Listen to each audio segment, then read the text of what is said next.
BJP నేతలకి సహకరించి ఆయన ఇప్పుడు గవర్నర్గిరి పొందే అవకాశం ఎక్కువగా ఉన్నట్లుగా మనకు తెలుస్తుంది.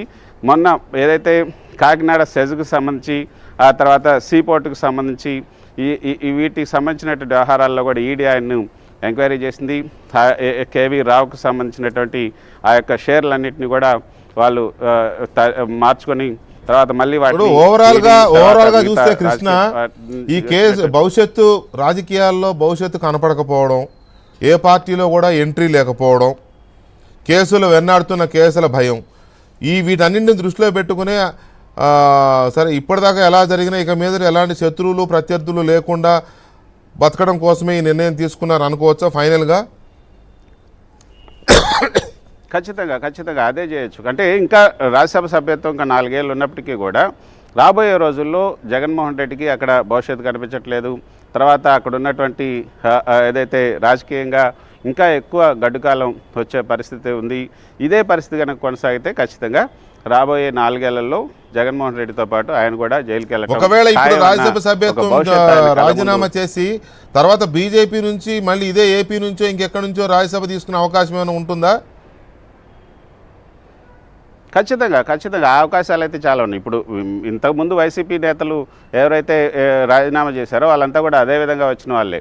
ఇప్పుడు అక్కడ కృష్ణయ్య కానీ లేకపోతే వేరే వీళ్ళు రాజీనామా చేసినప్పుడు వాళ్ళంతా కూడా మళ్ళీ బీజేపీ నుంచి ఒకళ్ళు వచ్చారు, కృష్ణయ్య వచ్చారు, మిగతా 2 టీడీపీ నుంచి వచ్చారు.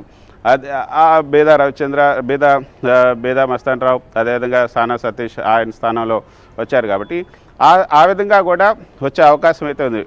ఆల్ ఆప్షన్స్ ఆర్ ఓపెన్ అనే చెప్పచ్చు. ఇది అయోధ్య రామిరెడ్డికి సంబంధించి అయోధ్య రామిరెడ్డి కూడా విజయసాయి రెడ్డి బాటలో ఎందుకు ఇప్పుడు ఆయనకు అంత వివాదాస్పద వ్యవహారాలే లేవు, ఆయన ఎందుకు ఈ నిర్ణయం తీసుకున్నాడు అనేది ఒకటి. తర్వాత ఆయన కూడా రాజ్యసభ రాజీనామా దావోస్ నుంచి వచ్చిన తర్వాత చేస్తాడు అంటున్నారు. ఎల్లుండి మంగళవారం బుధవారం చేస్తారట.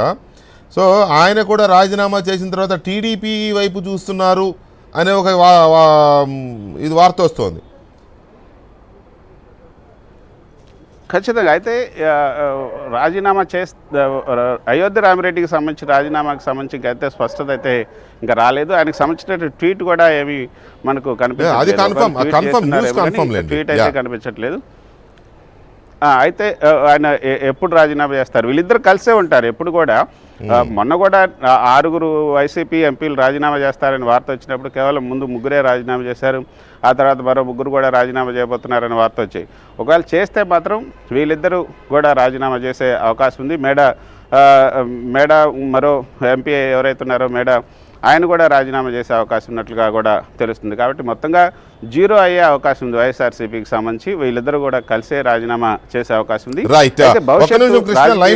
మీరు లైవ్ లో ఉండండి, ఒకసారి రామారావుతో మాట్లాడదాం. Ramarao, good evening. ఏంటి వైఎస్ఆర్ కాంగ్రెస్ పార్టీలో? Very good evening.